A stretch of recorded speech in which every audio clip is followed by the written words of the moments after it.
All right, Chem 11.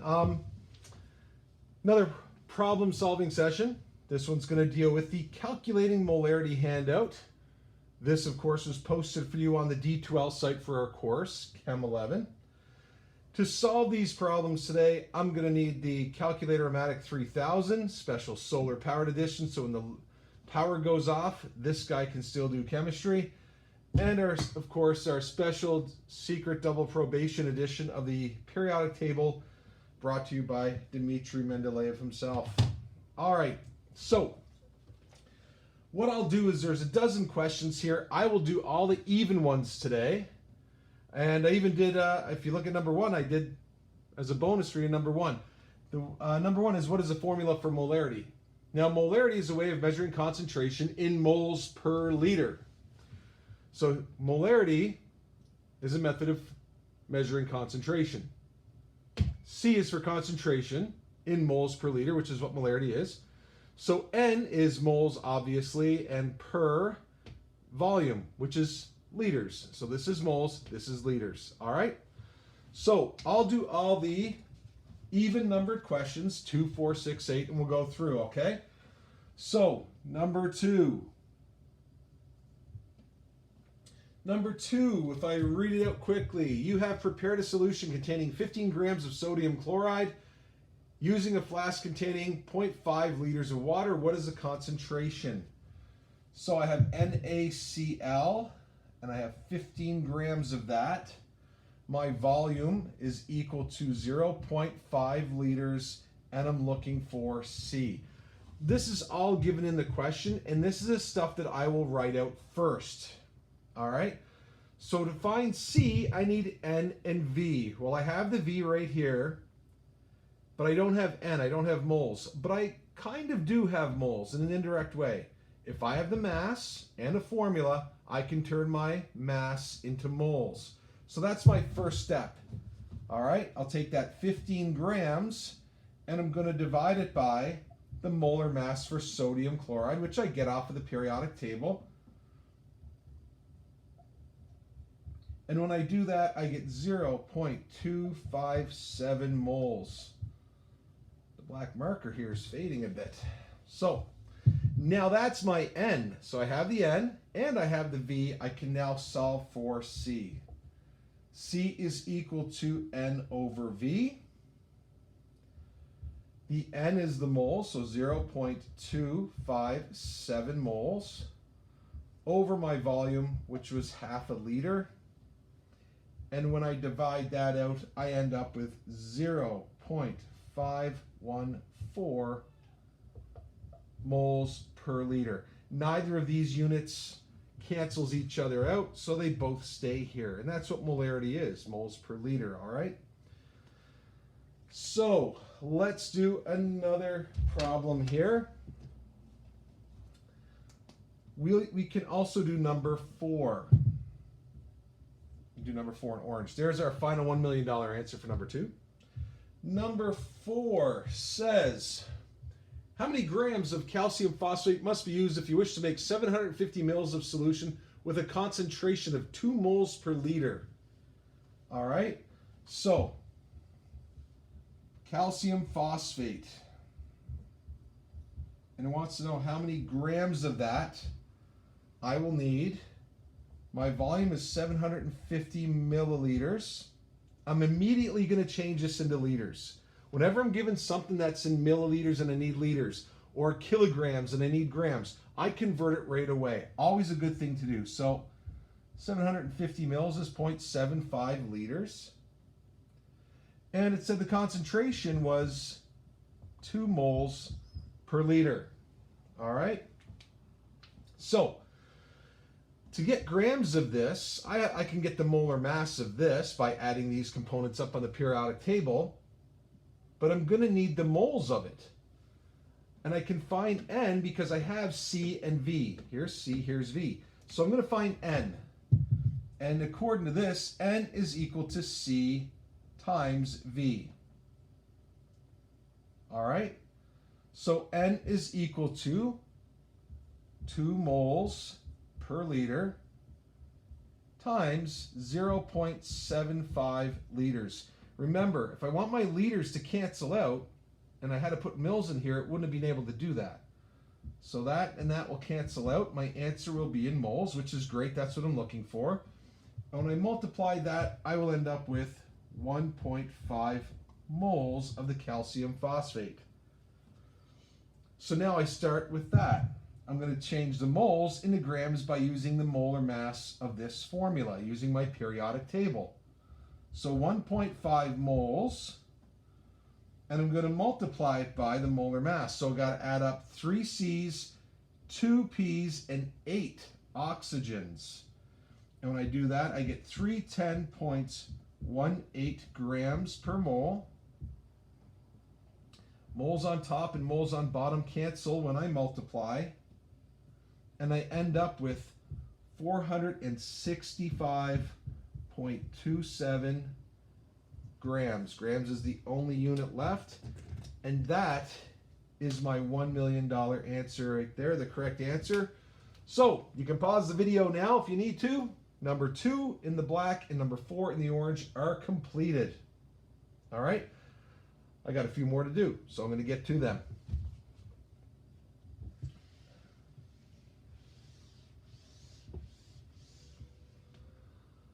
All right. Number 6 we'll do in pink here. Number 6, let me get that sheet. How many moles of copper 1 sulfide are contained in 500 mils of a solution with a concentration of 0.75 moles per liter?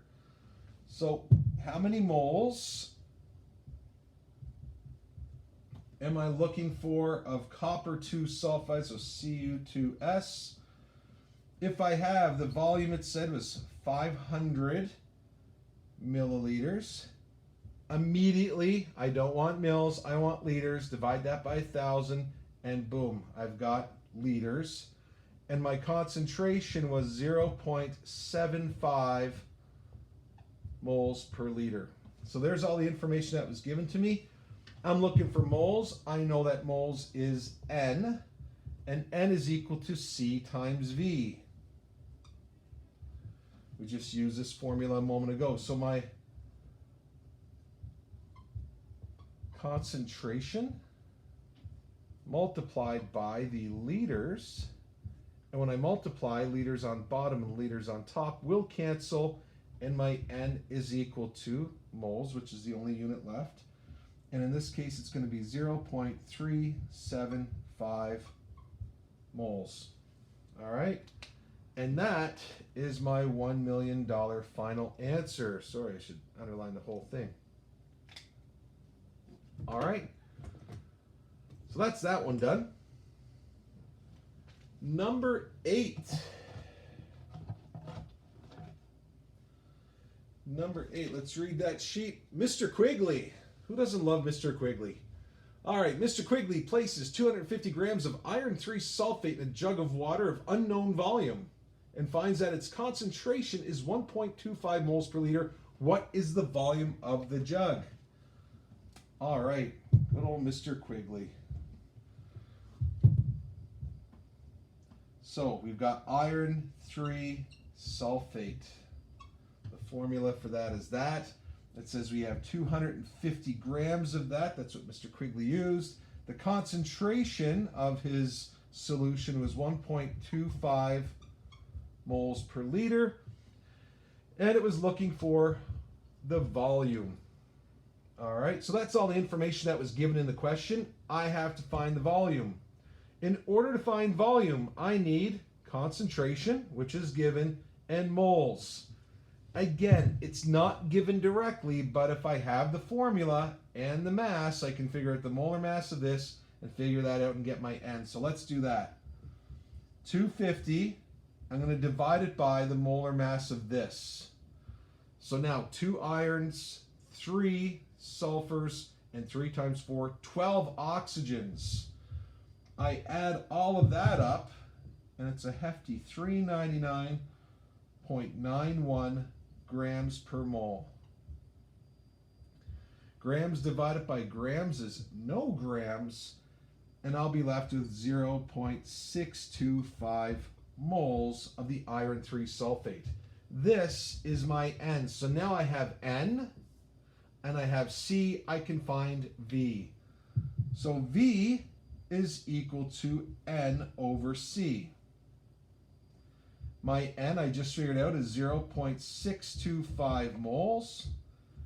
Divide that by my concentration. And moles divided by moles is no more moles. And all I'll be left with is liters, which is what I'm looking for, a volume. Perfect. And when I divide that out, I get 0.5 liters. So he's basically going to get one of those small water bottles full of solution. 500 mils is half a liter. All right. So there's number 6 and 8 done. We're almost there. Now, pause the video, get those down, or give them a second look if you need to. I'm going to move on and do the last couple of questions.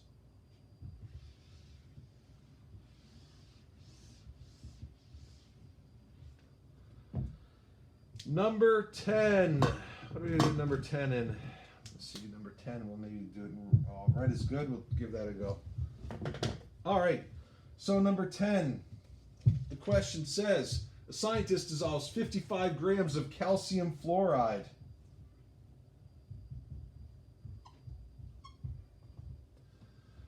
in 350 mils of solution. What is the concentration of the solution? So right away, I'm going to fix this. I know V. I don't like mils. I'm changing that right away into liters. I'm looking for C. To find C, I need N and V. I've got the V. I've got to do the molar mass of this and use the mass of that to find the N. They didn't give me the moles, the N directly. I've got to do this first. So 55 grams divided by the molar mass of that. So using my periodic table, add up a calcium and 2 fluorides, 2 fluorines. I'm thinking fluoride ions, same thing. Grams divided by grams is no grams. I'll be left with moles, which is what we want, and that's going to be 0.704 moles. The red marker's starting to fade on me. All right, so there's my N, right? That's N, moles is N, and I've got V. I can now find C. So C is equal to N over V, and I just figured out is 0.704 moles, and my V is 0.350 liters. Neither of these units will cancel out, and my answer is going to be 2.01 moles per liter. The red marker, I think, is toast. All right. All we got left is number 12. This is my $1 million final answer. Number 12, we'll keep with the green here. See if we can get it in here. Number 12 reads, what mass of potassium nitrate, so KNO3, and I'm looking for mass, which is grams, is required to make 500 mils. So 500 mils is my volume, and I'm changing that right away. I know that that's half a liter, 0.5, and the concentration is 0.25 molar. All right, now I know that capital M is the same as this. It's moles per liter, right? We can say molar or moles per liter. So I've got to find a mass. I've got the C and the V. If I have C and V, I can find N. So let's do that. N is equal to C times V. C is 0.25. Now with this big M, I'm going to change it to moles per liter so that it will cancel out over here. So that multiplied by 0.5 liters, liters on bottom, liters on top, cancel when I multiply, and I'll be left with moles, which is what N is, so that's good. And when I multiply that, I get 0.125 moles. I want to change the moles into grams, so I will need the molar mass of this. So I take my 0.125 moles that I just calculated here. I'm going to multiply it by the molar mass, the grams per mole of KNO3. So 1K, 1N, and 3 O's will add up to 101.11 grams per mole. When I multiply moles on top, moles on bottom cancel, I'll be left with grams. That's perfect. And I'll have 12.64 grams. And that is my $1 million final answer. All right. Molarity, pretty easy stuff. As far as some of the chemistry you've been doing, this to me seems pretty easy. I hope it's easy for you. I hope I made it nice and clear by talking about what I think when I see these different things and how to put the answers together. Of course, as always, if there's any questions, comments, or concerns, reach out to me in the comment section below this video or through Edsby if you're one of my students. Anyway, have a great day. Hope I was clear. Hope you understand. Ask if you don't. You can't sit there and not know. I'll talk to you soon. Bye-bye.